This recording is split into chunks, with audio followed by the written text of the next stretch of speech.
Trump threatens additional 50% tariff for China as Beijing vows to fight to the end. Hong Kong to adopt 7 key measures to reduce the effects of U.S. tariffs. And Panama says the contract for a Hong Kong company to operate canal ports had irregularities.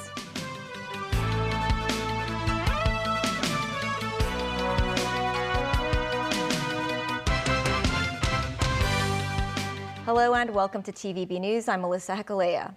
Asian shares advanced on Tuesday as markets calmed somewhat after the shocks from U.S. President Donald Trump's tariff hikes. Meanwhile, Trump said he would not consider a pause on tariffs that have threatened the global economy. This comes as China outlined plans to fight to the end and take countermeasures against Washington. Daniel Rao tells us more. Asian shares advanced on Tuesday, led by gains in Tokyo, where the Nikkei 225 shot up just over 6%. Hong Kong recovered some lost ground too, but not anything close to the 13.2% dive on Monday, and gave the Hang Seng Index its worst day since 1997 during the Asian financial crisis. The Hang Seng Index gained 1.6%. The Shanghai Composite Index jumped 0.9%.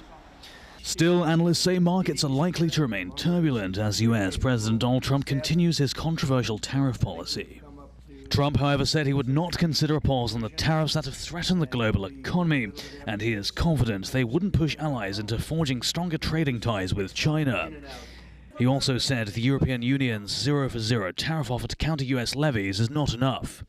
I'm not worried about it. I'm not worried about it. If they want to be in the hands of the U.S., they don't want to be in the hands of the Chinese. And the Chinese have turned out to be really not very good at that. People that are with us, they're with us. But we cannot be taken advantage of any longer. It's got to be fair. It's not fair.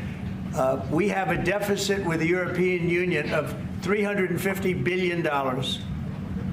And it's going to disappear fast. And one of the reasons and one of the ways that that can disappear easily and quickly is they're going to have to buy our energy from us because they need it. They're going to have to buy it from us. They can buy it. We can knock off $350 billion in 1 week. Trump added Japan is sending a team to negotiate concessions on a 25% U.S. levy on auto imports and a reciprocal 24% tariff on other Japanese goods. He held talks via telephone with Japanese Prime Minister Shigeru Ishiba, who expressed discontent with the U.S. tariffs. Meanwhile, China said Washington's imposition of so-called reciprocal tariffs on the country is completely groundless and is a typical unilateral bullying practice. China has announced retaliatory tariffs on the U.S. and hinted more may be coming. The Commerce Ministry said the countermeasures China has taken are aimed at safeguarding the country's sovereignty, security and development interests, and maintaining the normal international trade order. They're completely legitimate. It added the U.S. threat to escalate tariffs on China is a mistake on top of a mistake, and once again exposes the blackmailing nature of the U.S. China will never accept this. The ministry said if the U.S. insists on its own way, China will fight to the end. Trump said he would impose an additional 50% duty on U.S. imports from China on Wednesday if Beijing did not withdraw the 34% tariffs it imposed on U.S. products last week. Dan Rao, TV News. Premier Li Qiang held a phone call with EU Commission President Ursula von der Leyen on how to deal with the U.S. tariffs. Von der Leyen called on China to ensure a negotiated solution to problems caused by the sweeping import tariffs imposed by U.S. President Donald Trump. The EU's chief office said she and Li also discussed the setting up of a mechanism to track possible trade diversion caused by the tariffs. Von der Leyen stressed the responsibility of Europe and China as two of the world's largest markets to support a strong reformed trading system, free, fair, and founded on a level playing field. Chief Executive John Lee said the government will strengthen trade collaborations with other economies as one of the SAR's measures in response to U.S. tariffs. Mimo Singhai reports. Under U.S. President Donald Trump's so-called reciprocal tariffs, imports from Hong Kong will be subject to a levy of 54%, the same as the mainland. Speaking to the media before his Executive Council meeting, Chief Executive John Lee said the policy will affect Hong Kong's small and medium-sized enterprises, as well as cross-boundary e-commerce operators in the short run. The U.S. no longer adheres to free trade, arbitrarily undermining the internationally established rules of world trade. Its ruthless behavior damages global and multilateral trade. Li said the government will adopt 7 strategic measures to reduce the effects of U.S. tariffs.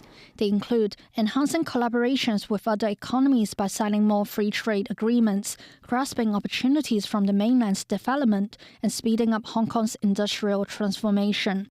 The CE said ASEAN has replaced the U.S. as Hong Kong's second-largest trading partner, showing that the SAR has been heading in the right direction. Memos 9, TVB News. Panamanian authorities say an audit has found irregularities over a Panama Canal port concession deal linked to Hong Kong-based CK Hutchison. The Office of the Comptroller General says it will send the results to Maritime Authority and file a lawsuit against officials who authorized the deal.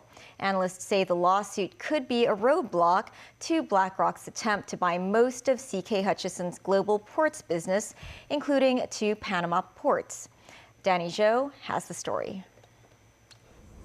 Panama's Comptroller General Anel Flores said on Monday that an audit found many irregularities of the renewal of a 25-year port concession awarded to a company led by CK Hutchison. The contractual breaches include payment defaults, accounting miscalculations, and shadow operations.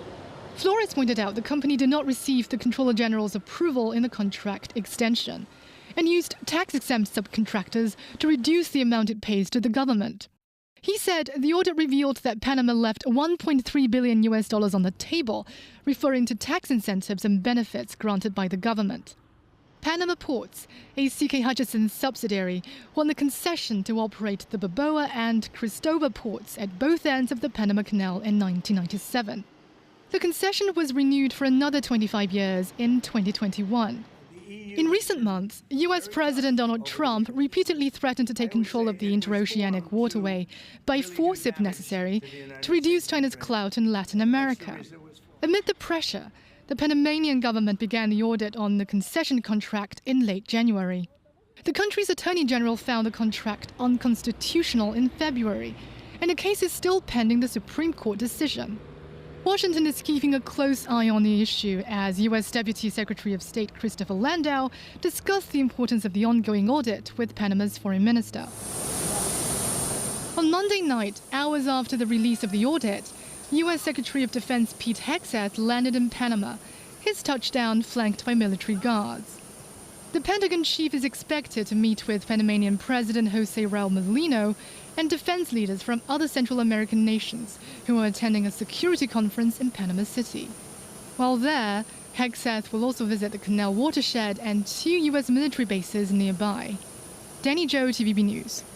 In South Korea, leading contenders began to throw their hats in the ring today as the country officially set up June 3rd for a snap presidential election. 4 days after the removal from office of impeached leader Yoon Suk-yeol, South Korea's conservative lawmaker Ahn Chol-soo announced his presidential bid, promising to push for a major constitutional reform if elected. Ahn said the reform must be carried out to reduce the powers of the president and the privileges of the National Assembly. The country's Interior Minister Ko Ki-dong said a special task force will be established to ensure the snap presidential election is conducted fairly and transparently. South Korea's deep political polarization will likely shape the June 3rd election into a two-way showdown between candidates of the 2 major parties. Yoon's Conservative People's Power Party and its liberal rival, the Democratic Party.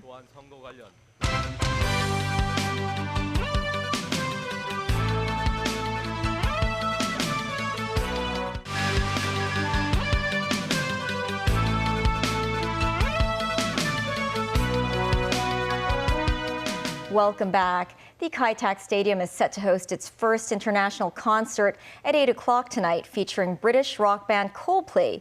The entry procedure has remained largely smooth, but some concertgoers found the organizers' restrictions on the use of water bottles inside the arena inconvenient. Timothy Lee tells us more.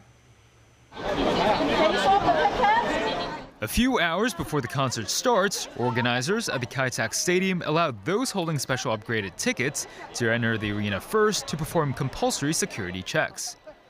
Concertgoers are allowed to carry plastic or silicone reusable bottles or cups with a maximum capacity of 600 milliliters, but bottle caps or couplets are not permitted.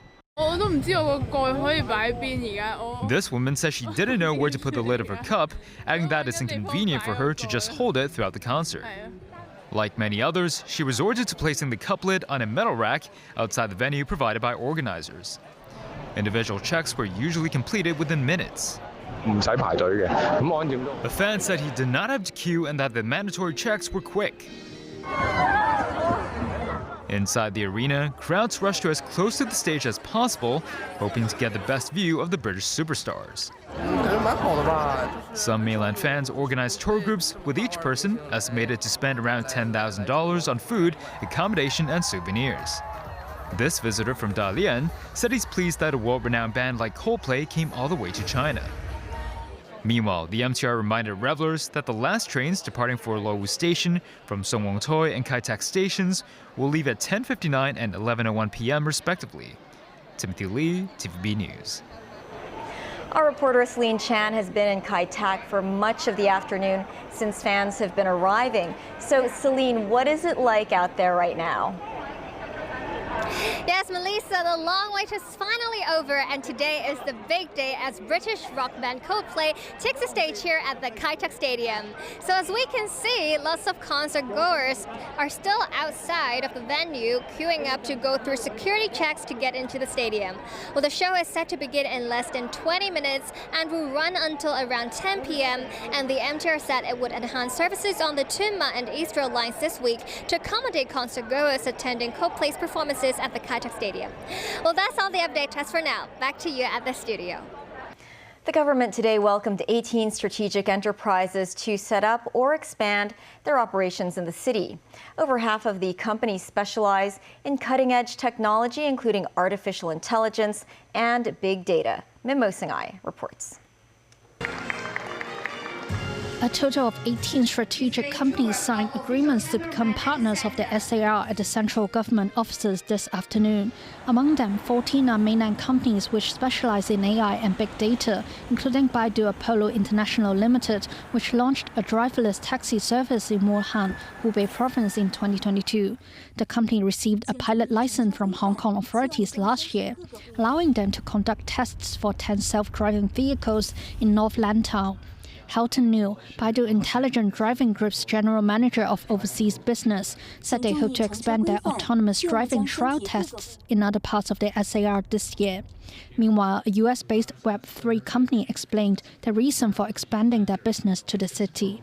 Hong Kong is a hub of financial supply chain and market. It's global leader there.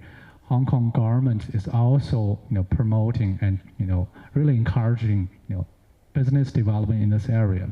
However, I also feel like they are under pressure because there are lots of risk in this new technology, new area. So we see this, again, both as a challenge and opportunities. In the face of U.S. tariffs, Financial Secretary Paul Chan reiterated the SAR status of being a free port. This strategic development direction grows more urgent in today's complex geopolitical landscape. Amid rising tides of unilateralism and protectionism, Hong Kong remains steadfast in our commitment to upholding our free port status and free trade policy.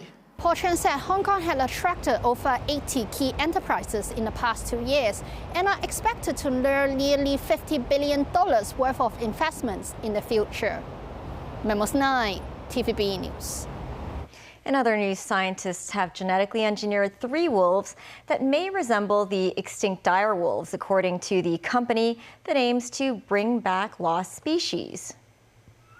These wolf pups range in age from 3 to 6 months old and have long white hair, muscular jaws, and already weigh around 80 pounds. They're on track to reach 140 pounds at maturity, researchers at Colossal Biosciences said. Dire wolves went extinct more than 10,000 years ago, with their closest living relatives today being the gray wolves. De-extinction to us is, recreating these phenotypes. So a gray wolf is the closest living relative of a dire wolf. They're genetically really similar, 99.5% similar. And phenotypically, their morphology is also similar, only dire wolves are larger, more muscular, and have these light-colored coats and other things that we can see from the fossils. That's the news. Thanks for watching. Bye for now.